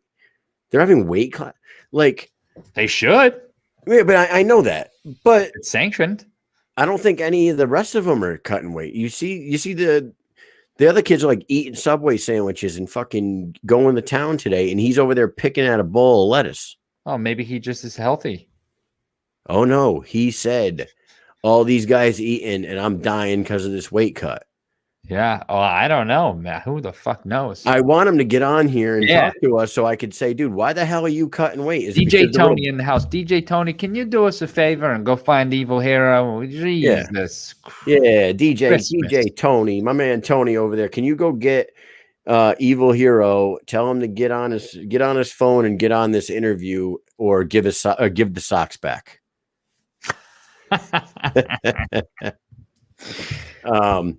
I was going to play some of these videos when he jumped up on here, but I guess I could throw something up from earlier today. Let's show some of the presser. Yeah. I'm going to add that to the screen about now. From Showdown is Evil Hero versus Dakota Olave. Evil Hero, will start with you. Talk about the incident just about a month ago in Florida at the face-off at the press conference leading in the BKFC 19. Kid's a bum. So last month, we had a little face-off where he called me out to the front. A couple people whispered in my ear to do some things, so I pushed him. I didn't mean to push him that hard. I guess he just was off balance. I didn't mean to. It happens. Dakota, does that incident, does that give you extra motivation now coming into this bout? No, so we're good on that. You don't have to mean to push me that hard. Where my qualm does lie is you have gone around the internet saying my nickname's The Bum when I have confided in you before when we were friends that I grew up homeless and poor. So he kind of just threw himself under the bus there, because I don't think anybody thought that. And our third platform, go ahead. I was just saying in general, like. You suck. No, dude. But no, it's good. It's good. But if you want to just put it out there like that, I guess. Yeah, he was calling him a bum Jenny, as far as like fighting goes. Oh, listen. Fight. Against the face off. Hey, look at who's playing that DMX in there? Is that DJ Tony? That was DJ Tony playing on the ones and two. Look at that guy. What's that dude's problem? Kane Trujillo. Kane Trujillo. Yeah, man, I got to tell you, man, I was watching the press conference today. I was pretty impressed by the press conference as a whole. They did a much better job this time around, especially with the sound quality. You know what I mean? It had to be the venue last time. Hold on. What happened? Oh, yeah, the sound was better. But I got to tell you, buy a few more mics. Passing the mics around thing is a little crazy. I mean, you got... How many people? So there's 8 people at the top, right?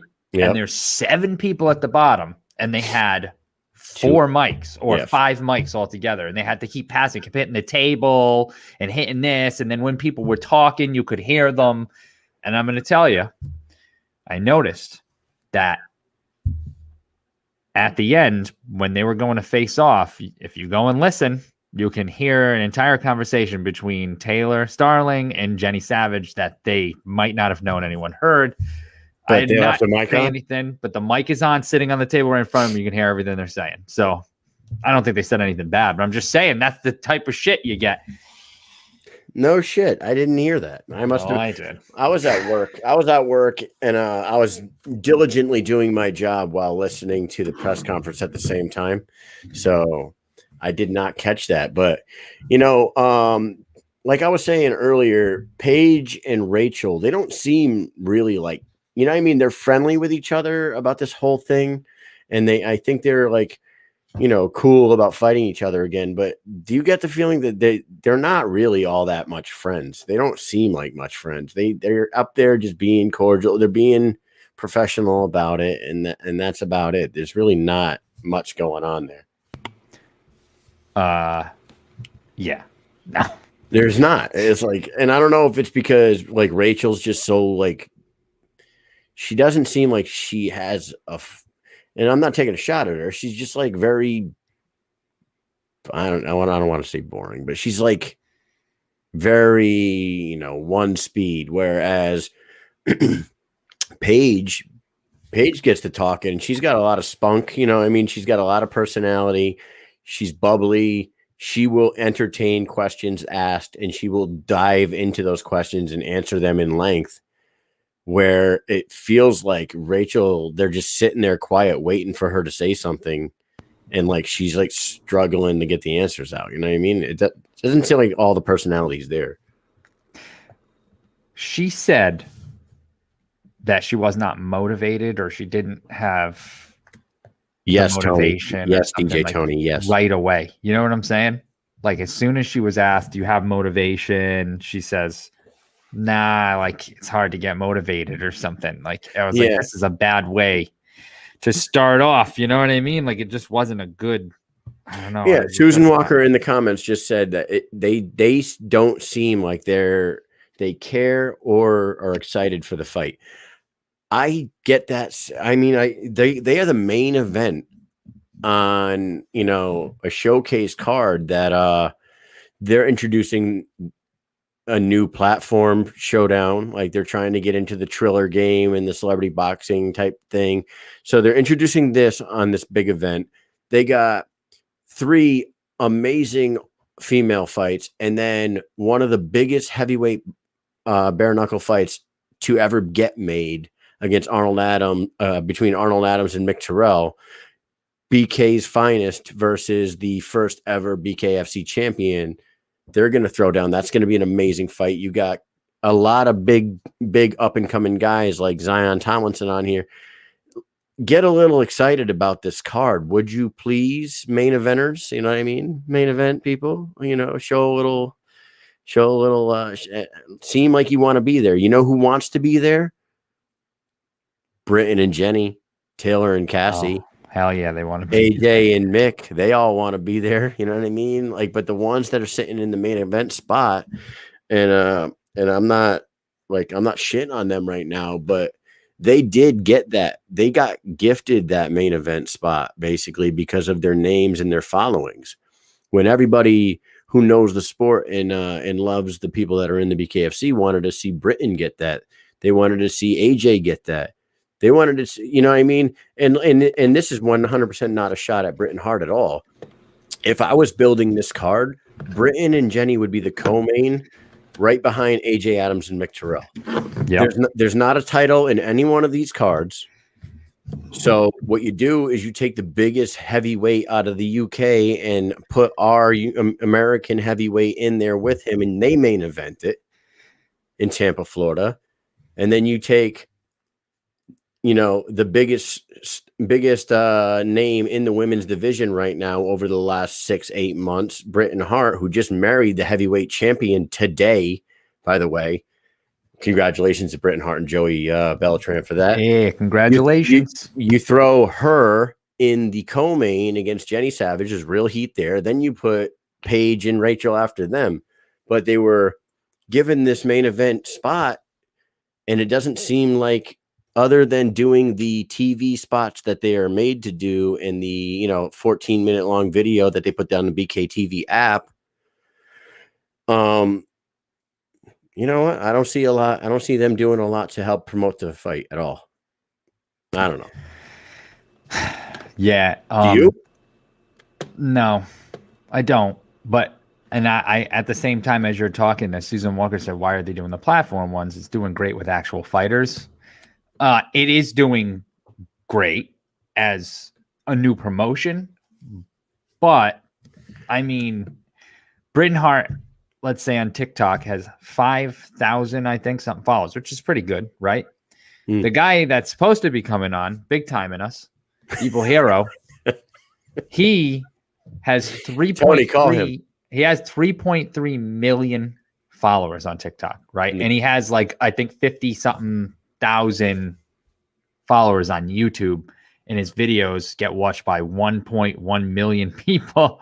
And his, so like I was saying earlier, his video on TikTok that shows him at the bare knuckle fights recently when we went to BKFC 18, one of those videos had 7.8 million views on it. 7.8 million.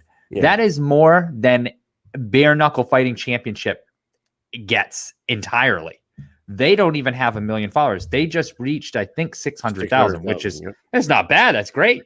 But it's not 3.3 million. It's definitely not 7.8 million views. They don't even come close to that. And that's just him. The guy he's fighting has 8.8 million. Yeah, I was going to say followers. The guy he's fighting has way more than him. So between the two, you got 11.6 million or more, right? No, it's what is it, 8.8 and 3.3. So it's even more than that. Yeah, you know, 12.1. And then that's just those two guys, right? And then you got Blueface, who's like a platinum selling rap artist, and I don't know who the guy he's fighting, but Susan, they're not doing this. They're not going like completely crazy doing this. They're doing no, and it's not going to be on every card. Yeah, no. They made that clear last month when they announced that they were going to do this.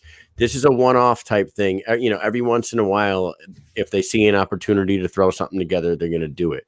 Now, that being said, if the BKFC 19 pulls 10 times as many numbers as any other fucking event they've ever had, then you know what? I hate to say it, don't be surprised if they try to throw another one together like real quick. You know what I mean? Like, bam, we got 400,000 viewers for BKFC 18. We just got 1.5 million for this one. You know what I mean? It's like, yeah, it's all about money and numbers and all that stuff. And they're trying to grow a brand. And by growing a brand, by dipping their toe in the Triller fucking like the Triller formula, you know, and his brother's Damon Feldman, his brother's been doing celebrity boxing for 20 years. And he's made a hell of a career out of it. He's a multi-millionaire because he's been pitting, washed up celebrities against each other in fucking fights, and people tune in. People want to see Jose Canseco fight Danny Bonaducci. You know what I'm saying? They want to see him take a knee off the first shot. Yeah. Remember that shit? Yep. Unreal. Yeah, they want to see Screech Powers fight Steve Urkel. You know what I mean? People want to see that. I mean, Screech is dead now. God rest his soul. But Dustin Diamond, the real Dustin Diamond. The real Dustin Diamond. Oh, man. Not the copycat. Yeah. I mean, if Damon Feldman wanted me to fight Mike, I'd fight Mike. Here's the thing. And you want to know what's weird, too? Speaking of that is weight classes. Do they not have a weight class in that? They just fight anybody because Lamar Odom's over there fighting, what's his face there?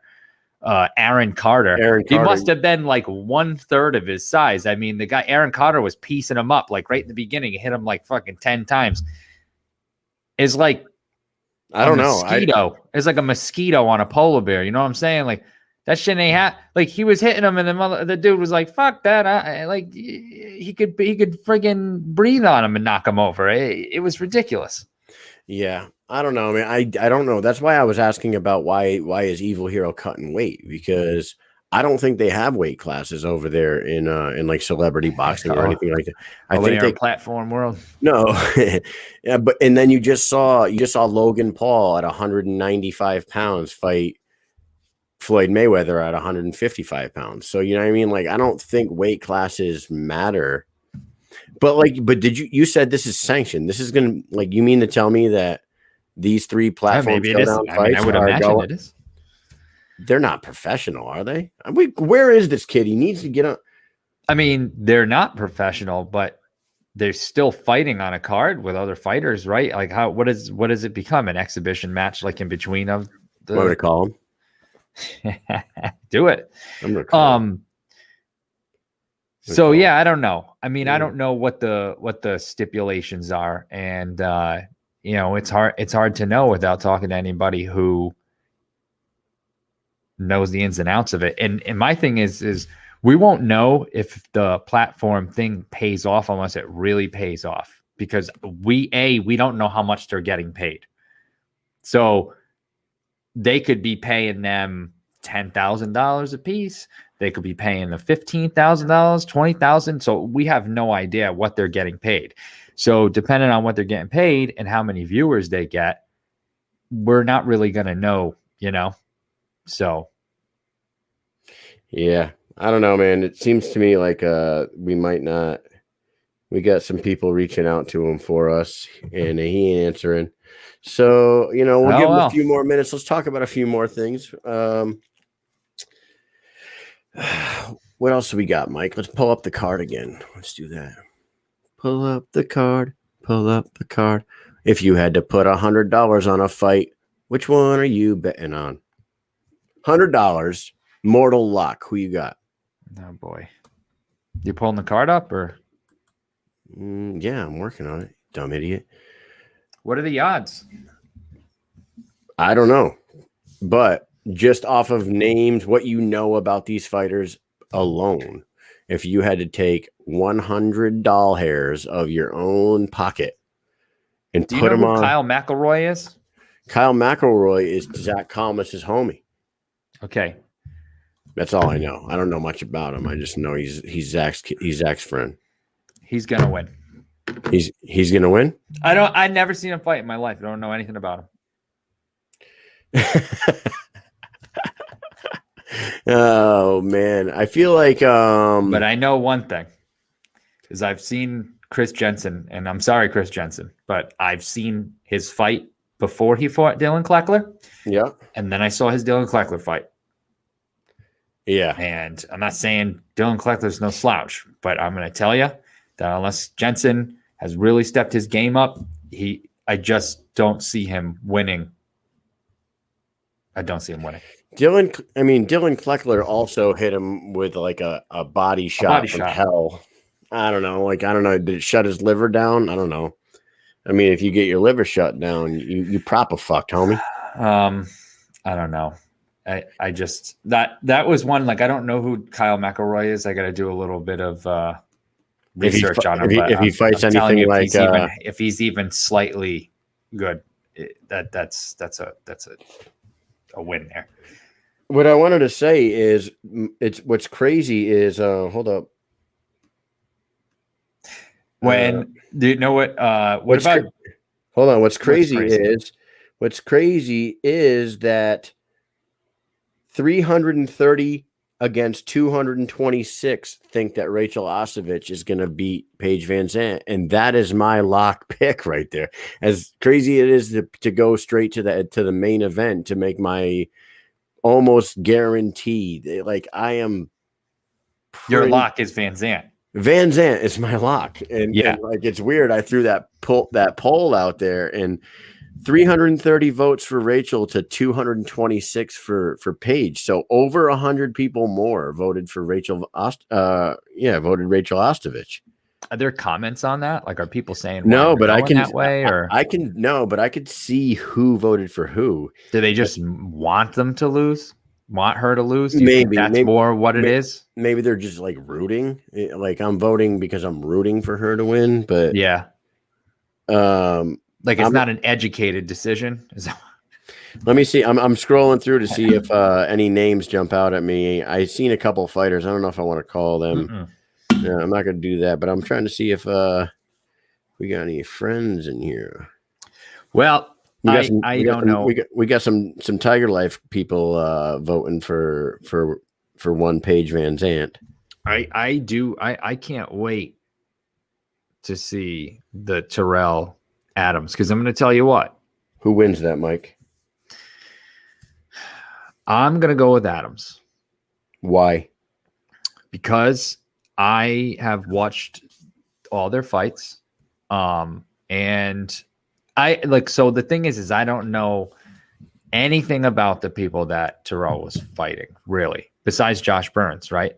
Right. And all the other people the people that Adams has fought, I know who all of them are, and I know what kind of level of competition they are. And he's fought the beat who's who. all the best people in that division, and he lost a decision to Chase Sherman to lose the belt. So other than that, he's pretty much beat every good person, big name person in BKFC, and I feel like he looks better now than he did before, and he's very aggressive, and I just don't see him going out there and losing. But I don't know, it could be surprising. I mean, Mick Terrell is a bad dude, so and they're heavyweights, so one good shot lands, it's night for one of them, so. But I'm going to go with Arnold Adams. No hate to Mick Terrell. I'm using what I have. Mike, who has a better tattoo on their back side in the Cassie Robb? So instead of coming for the boobies, stay for the violence, we're going to come for the booties? Yeah. Who's got the better butt tat? I don't know. Let's see them. Here we go. I don't think this is a fair photo because I can't really see them. You can't really see Taylor's. So I'm gonna call bullshit on that. Whoever posted that was clearly biased on one side. I wonder who posted that. Yeah, whoever posted that right there and was like round one of the Starling Robb fight, who's got the better butt tat? And they definitely, chose their pictures wisely. Yeah, I have. That's a great question. Okay, tattoos, but Susan Walker says, "Who jumps into the ring Friday night after a fight, and which fight are they jumping in after?" I got a guess. Okay, I got Green Hand Geezer. No. I got one misfit stepping into the ring after the Bret Hart Jenny Savage fight. That's where I would put my money on misfit stepping in there and getting some shine after the Jenny Savage Bret Hart fight. You think, huh? Yeah, what? She's not going to go in the ring after Paige and Rachel. Misfit doesn't give a shit about them unless she's trying to get Paige's number or Rachel's number. Yeah, or get paid. I guess. Or get paid. All right. Well, I feel like that's the thing. Everyone, here's the thing, and this is the most hypocritical thing about every single person in the whole fucking place, right? They say no platform, this and that, but you know every single motherfucker is going to take advantage of the money fighters, and they call for those fighters. Yeah. Even though up and down, back up, down, left, right, BA start, they're fucking saying. Yeah, they're saying it should be about working your way and earning the title and earning the shot. No, but then that opportunity jumps out and you're going for it. You're like, yeah, you know what? You're right about that. But look at Dustin Diamond. Dustin Diamond. Look at Dustin Diamond. Oh, that dude's turning down belts. You mean Dustin the Diamond? No, Dustin Poirier. Diamond. Yeah. When you say Dustin Diamond, I feel like you're talking about Screech Powers. Yeah. No, you're not. You're talking about Dustin, and now you are right. And this is what I got back to. Like, we actually had this conversation at work, maybe today, and I said, it was today. We were back around Montes area, and we were talking about Connor, and we were talking about the pay. The pay came out. Connor got about $23 million for that fight. Dustin Poirier got like 5.1. And then whatever. The other guys were making minuscule money compared to those two. And I was like, you hear that shit? I'm like, did you hear what you just said? Dustin Poirier made $5.1 million to fight. I am guaranteed, without even looking at the math, I bet you can look up his first 27 fights, add every single fucking paycheck together, combine them all, and he made more money in that one night against us and against Conor McGregor than he made his first like 26 fights. It just fucking blows my mind. And then people want to shit on Conor, but like you just said, everybody and their mother would fight Conor. They hate him. He's the worst. Yeah, bad for the sport. And then they go, all right, you got a choice. You can fight A or Conor. And they go, oh, Conor. And then they come up with some excuse. Oh, well, I mean, he, And it's like, nah, I don't think so. Everybody knows that inside how they feel. It's about the money when it comes down to it. Come on now. It's the same thing in like every fucking sport. Every sport has that guy that everyone hates, but they changed the landscape for everyone. A-Rod was that guy in baseball.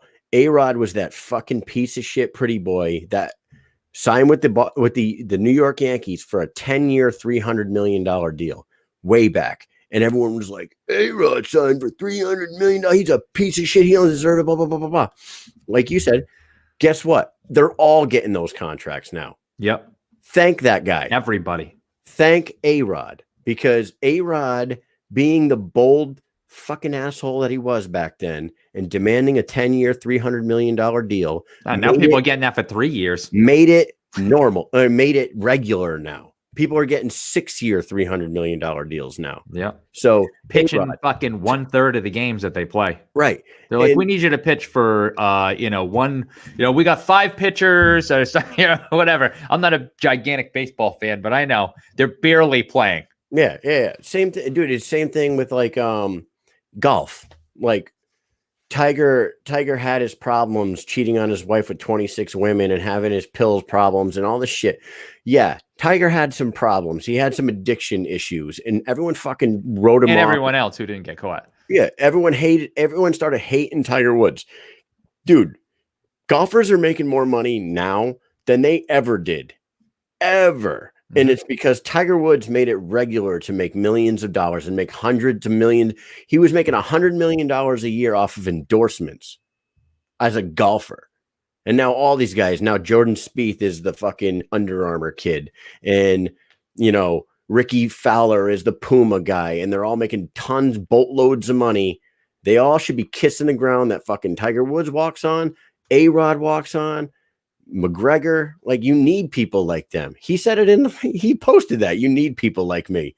Floyd Mayweather. Everyone wants to hate on Floyd Mayweather. Floyd Mayweather made it regular to make $100 million in a night. And guess who the new Huckleberry is, right? For that. Who's the new one? The new Huckleberry? Uh-huh. Jake Paul? Yes. It is. Everyone wants to hate Jake Paul. He's the one. He is. He's the new one.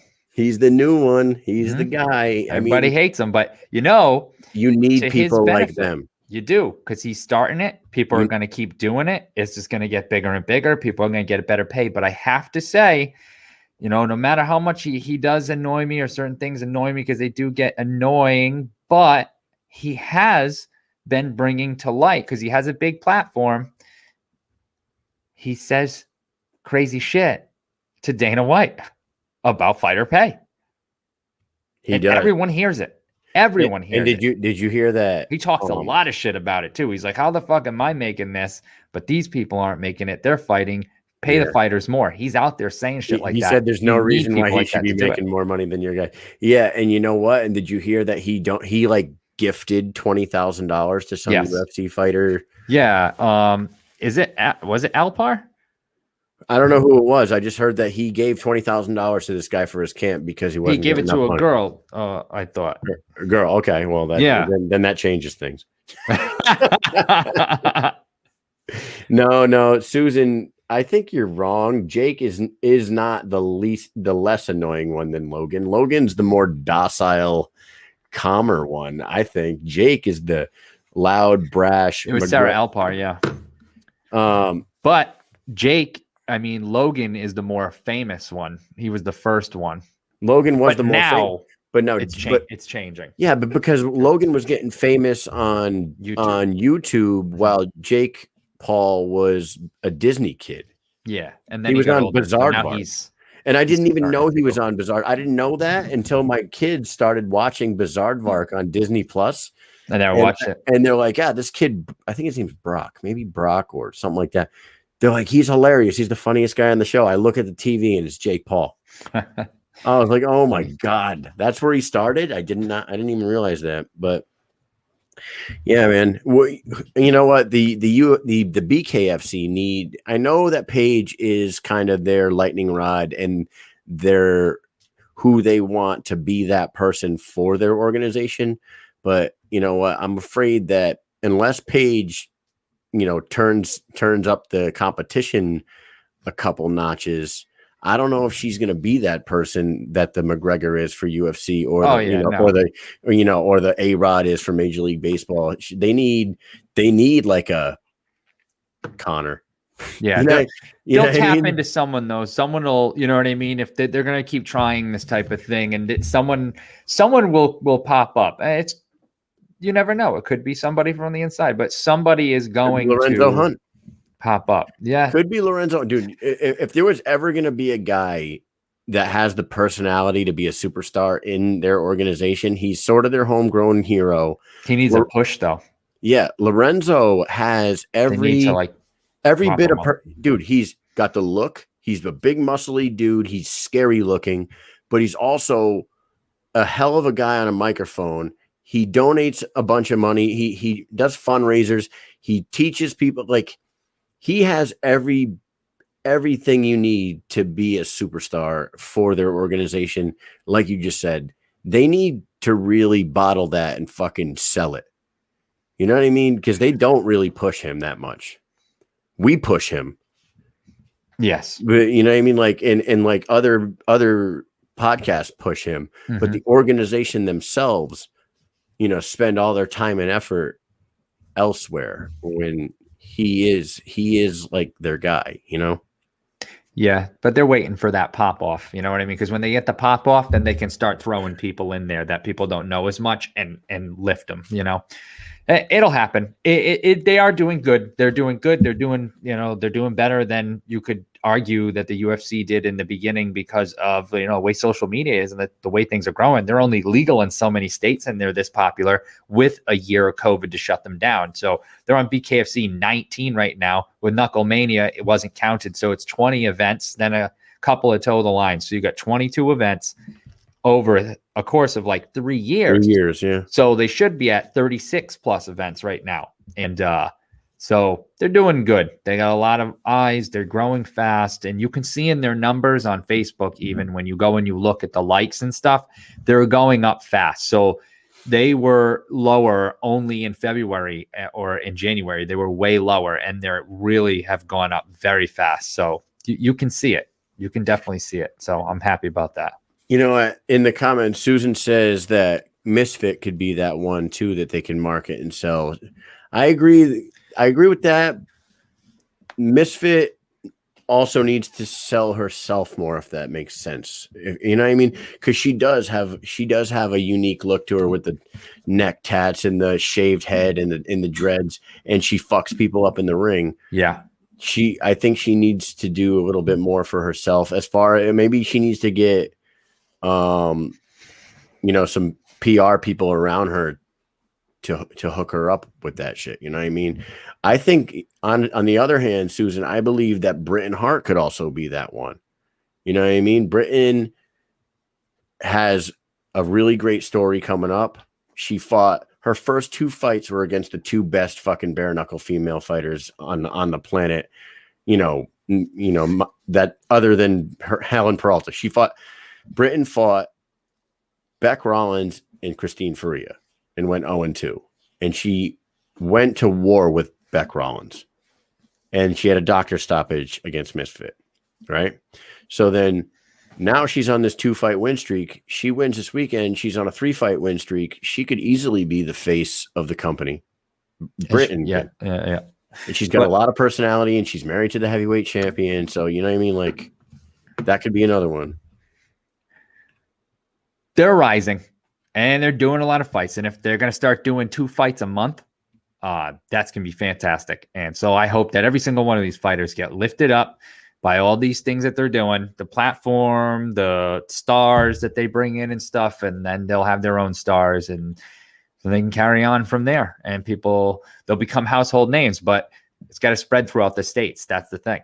They got to spread throughout the states. They get more states in, more people, local fights, local people will live in the area. They say, oh, there's going to be fights. So they get their regulars, but then they got the people from the area and all these different states. Because right now it's like in Florida. So it's all like the same people and some different people, but you know what I mean? It'll start changing. Like you can't, if we go to Mississippi in the same place every time, or Florida, you go to the same area, a lot of the same people are going to go, but they're starting to spread their wings. So get that shit legalized. Yeah, they had, like we said, you got Zach Kalmas, and you got Izatula Kakar. You got a lot of fucking people. You got Taylor Starling. Kakar's got a big following. I don't know if you ever see his posts. That guy, when you see, he'll just put a picture of himself standing where like a friggin' teddy bear or something, standing in a parking lot, and all of a sudden I look down, it says like 328 reactions. So I was like, what the hell? Tons of people follow him like internationally. So that's crazy. He's a good dude. So I mean, he deserves it. He's a good fighter too. So I hope we can see him in there soon. I mean, where's he at? He just fought. When did he fight? He fought in April. At BKFC 17. 17. Okay. So that's right. We were first round knockout of Chris Sorrow in about 30 seconds or something like that. 36 seconds, 34 seconds. Yeah, so I hope we see him back in there. Yeah, they got a lot of people they can really, and like you said, they're doing they got 22 shows in 3 years, 23, 24 shows in 3 years. So that's way more than the fucking UFC was doing back in the day. Oh yeah. So things are growing well, things are getting big, and now there's competitors out there, BYBs, trying to make their way up in the game. Valor's still around. You know what I mean? So the sport's growing. Everyone needs to grow together, Yep. With that said, bro, we got Crystal Pittman and Nolan Smith tomorrow night. Our girl, the rugged beauty, Crystal Pittman, will be joining us live from Tampa. She is traveling with our guy Doug, the Rhino, Dougie Marshall. He's going down there. Doug. They're heading down there right now. So they'll be there tonight. She's going to hop on with us tomorrow after the weigh-ins at 9 p.m. We'll have Crystal. Maybe she can drag Doug onto the screen. We can talk with the Rhino a little bit too. But and then after her, we will have the number 1 heavyweight prospect out of the Belfast tryouts, Nolan Smith, threw like a 940 something pound punch on the old bag up there in Belfast. So all right. Yeah, so we're gonna have that tomorrow night, everybody. Thank you for tuning in tonight. We're gonna go ahead and cut it because it looks like we're not gonna get our other guy this evening. With that said, we will see you all tomorrow night. Peace.